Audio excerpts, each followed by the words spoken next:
nag-workout kami. Si Pixar, siyempre, unang makakasama sa bahay kasi pareho kami ni Teens na workout. Kaya sabit namin siya. So, itong kinalabasan after namin mag-gym. Kakain. So, chibok muna. Ito ang lunch ko. Pork empanada ng Casa Empanada. Pag nabitin, dalawa to. Chicken empanada. So, ito lang yung lunch ko for the day dahil mamaya meron kaming birthday dinner na naman na pupuntahan. So, ito si Pixar, kumakain na ng kanyang lunch. Humirit siya ng popcorn. Dito lang yan, sa kettle corn. Yan. So, birthday mamaya ng punsong kapatid ni Tinsel. May kainan kami mamaya sa bahay nila. Kaya ito lang muna yung kakainin natin. Pero hindi ko natiis, bumili akong milk tea. Tapos lamon kami mamayang gabi. Kaya nagpaka-ano kami sa gym para ma-burn lahat yung pwede kami kumain mamaya ng lamon. 2 days to go. Malapit na mag-November. Today is October 30, Wednesday. Good. Okay.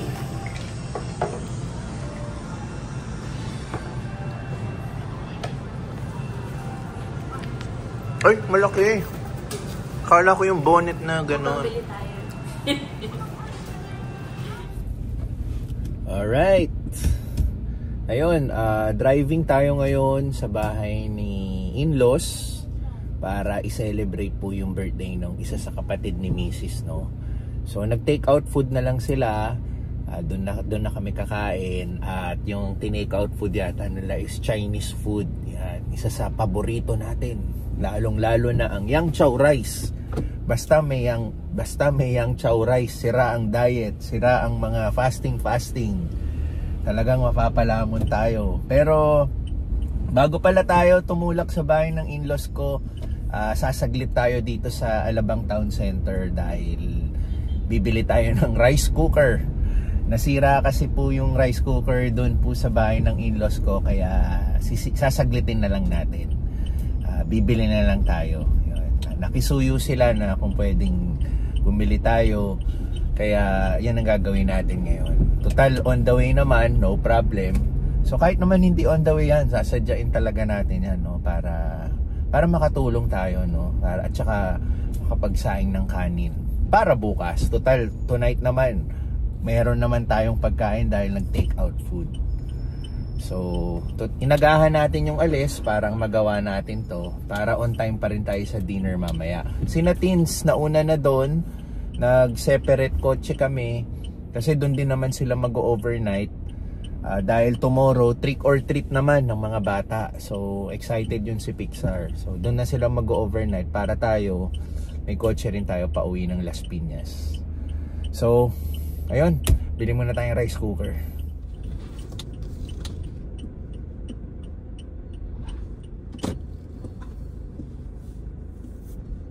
Okay, hindi rin maganda yung weather natin ngayon kasi si ano yata to si Bagyong Leon.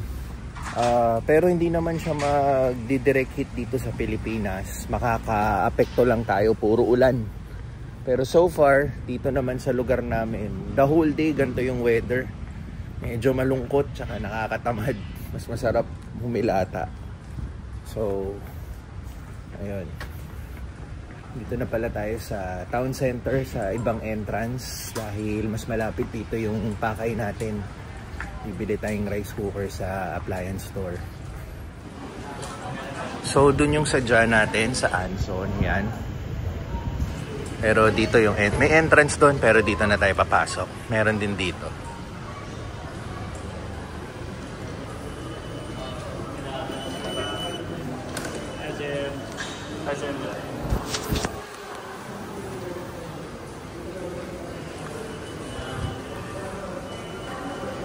So dito yung pakay natin. Para mapakita ko na rin sa inyo ang Alabang Town Center. So dito sa yung papunta sa may appliance store yung Anson. Dito rin yung mga tiyanggi ng mga cellphone. Pagdating sa mga iPhone, madalas meron na agad dito yung mga latest. Ayan, itong mga tiyanggi ng phone. Pero dito tayo.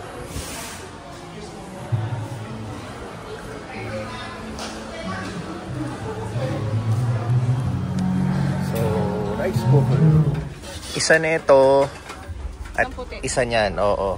Or baka may same color ka, para same color na, oo. Ayan, yan na. Ika-card ko na lang, te. Okay, so dalawa yung napili. Para may reserba ng isa, para hindi na pabalik-balik. Just in case, ano. Pero, Hanabishi yung... Ay! Hello po! May na-meet tayo, isang client doon sa bungalow house. Nagkwentuhan lang kami. Yun yung isa sa client na supposedly bibili na nila yung bahay. Yun nga lang, yun nga no. Medyo nagkaroon sila ng complications dun sa finances nila sa bangko. So, yun lang. Sige. Ito, mahal lang mga coffee maker, oh. Ito, magandang brand yata ito, yung Breville, yan. Even oven meron sila.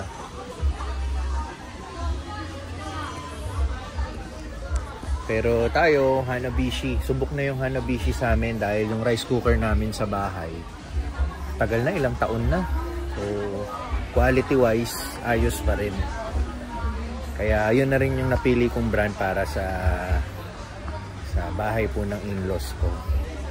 Pero gusto kasi nila dalawa na para sigurado lang, naninigurado lang dahil sa bagay, hirap naman no, yung gutom na gutom ka na tapos pagsaing mo, sira yung rice cooker mo. Doon ka sa traditional, yung sakalan.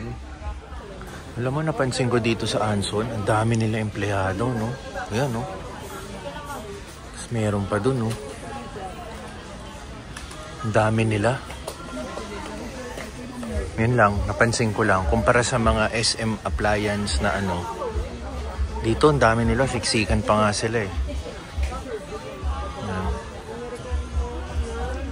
Siguro ano dito, no? Labanan ng mga kota, no? Yun lang, feeling ko lang, labanan ng kota yan. Para kota basis bukod sa ano. Hindi ko alam kung may mga base pay yung mga yan. Yan na.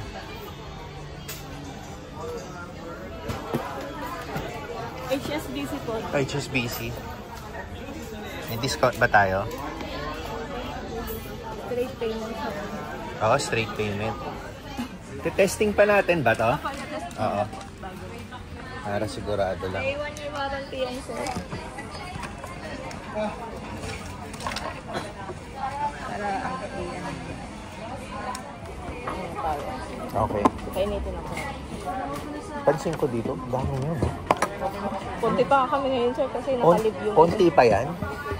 Parang sabi ko, pag kinukumpara ko sa mga SM appliances, marami rin sila pero hindi ganito karami. Ayaw ka kayo, sir. Oo, okay. Yung system isa. Ba kayo dito, Kota? Ano po? Kota based kayo dito? Opo, depende sa mga iba-ibang brand yung hawak namin. Oo. Pero meron din kayong base, ano? Opo, yung mga... Oo. Kasi paano kung hindi ka nakabenta? O hindi mo na-reach yung quota mo, di ba? So, ang dami nyo dito. Paligsahan kayo niya. Iba-ibang brand. Oo.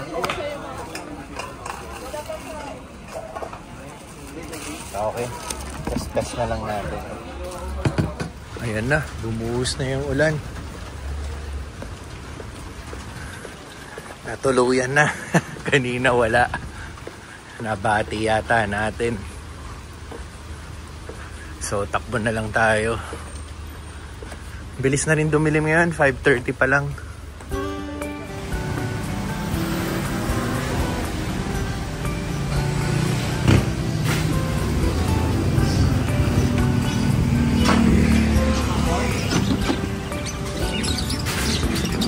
Pet store.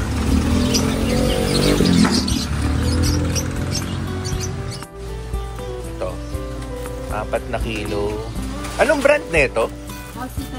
Osicat. Tapos 4 na cat litter. Lemon daw ang request eh yan. Pusa rin sila. Tutulog oh. Mabait to, pwede hawakan. Ay, nakikipaglaro. Ito rin. Nagselos. Gcash ko pala. Magkano lahat?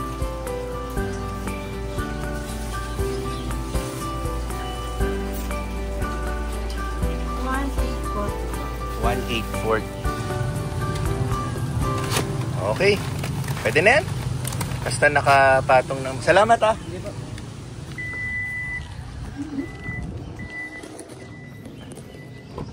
October 31. Huling araw ng buwan ng Oktubre. So, kita nyo, bumili tayong mga cat food and cat litter. And may itlog na nakakakarga. Ibig sabihin, meron tayong delivery sa ating client sa Evia. Pagod, teka lang. Okay. So ayun, kahapon natapos yung pagva-vlog ko doon sa Alabang Town Center, yung pabalik na tayo ng kotse, yung bumuhos na yung ulan. So yung ulan na yon, hindi na yon tumigil, magdamagan na umulan, no.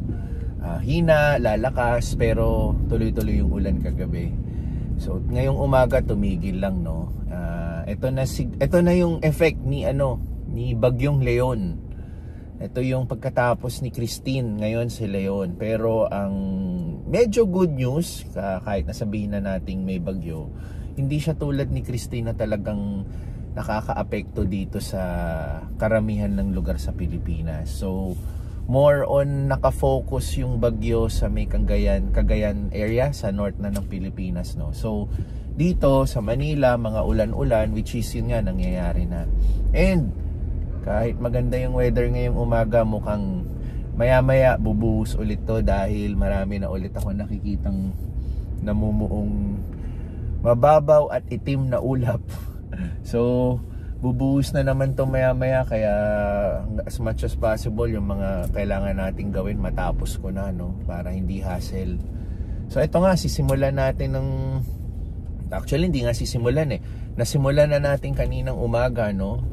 Sina Ate and Richie, nag-start na silang mamili for Ready Hit Go dahil tuloy-tuloy pa rin ang Ready Hit Go natin kahit holiday, kahit undas.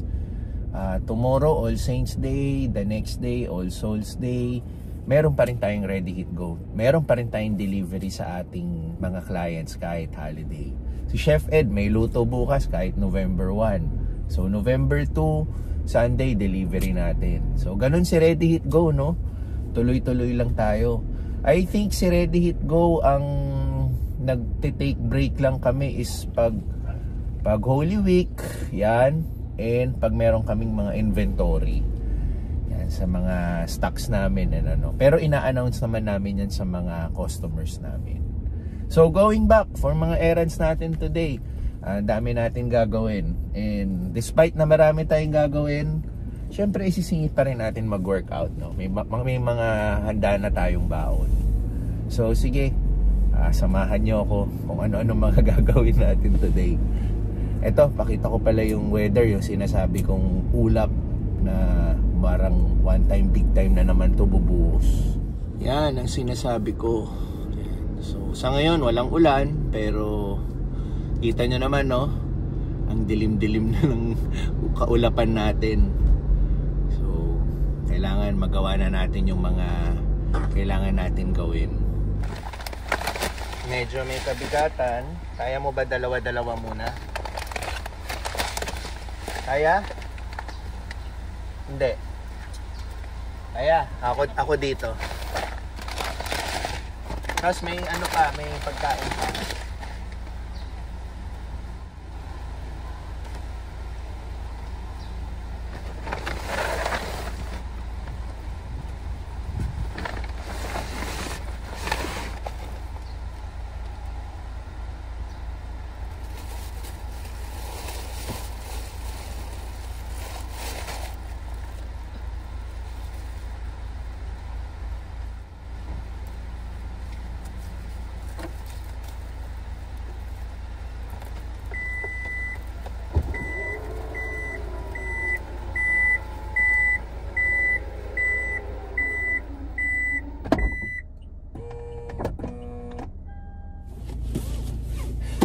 Ayun, nagsimula nang bumuhos ang ulan, tapos titigil, tapos bubuhos. So ayun ang magiging panahon natin for the rest of the day, I think. Sobrang dilim na sa paligid. So okay na. Nagawa na natin yung isang pinapagawa sa atin. Ngayon deliver na tayo ng itlog.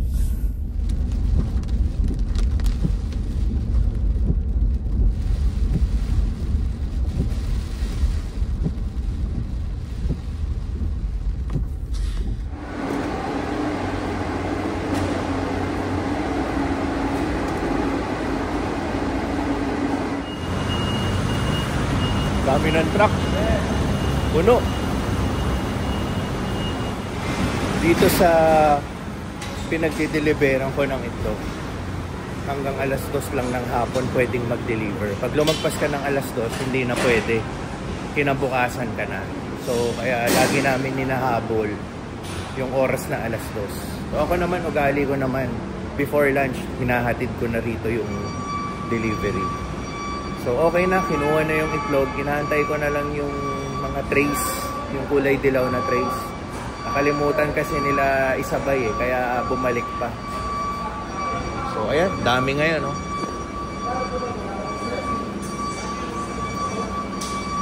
Kung ano-ano yan, may mga kama, ano-ano mga gamit, iba't ibang klase yung delivery.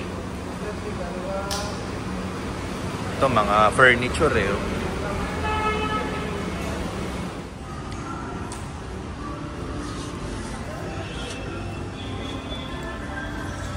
55 days to go, Pasko na.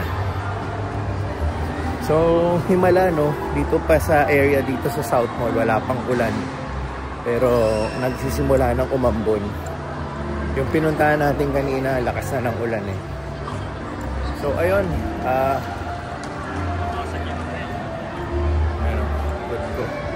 workout muna tayo, and then yun, tapos na tayo sa mga activities natin ngayon. So rest of the day free na tayo.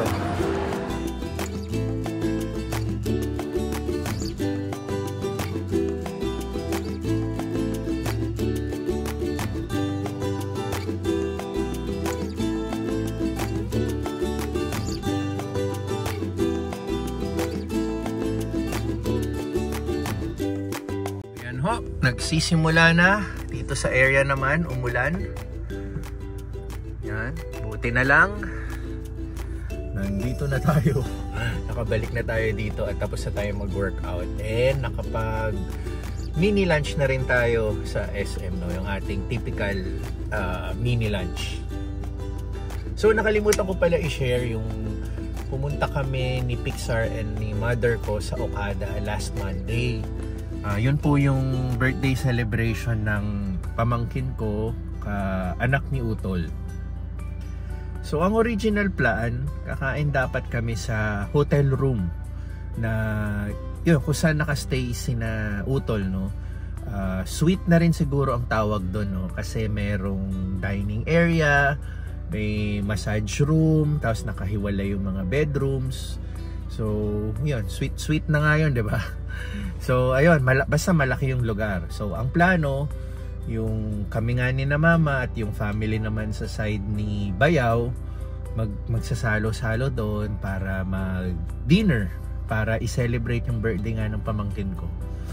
So ang nangyari, hindi kami natuloy doon dahil yung mga in-order na food, mga party tray food pa yun, iba't ibang mga putahe, is na-order outside Okada, which is bawal ipasok sa loob ng hotel.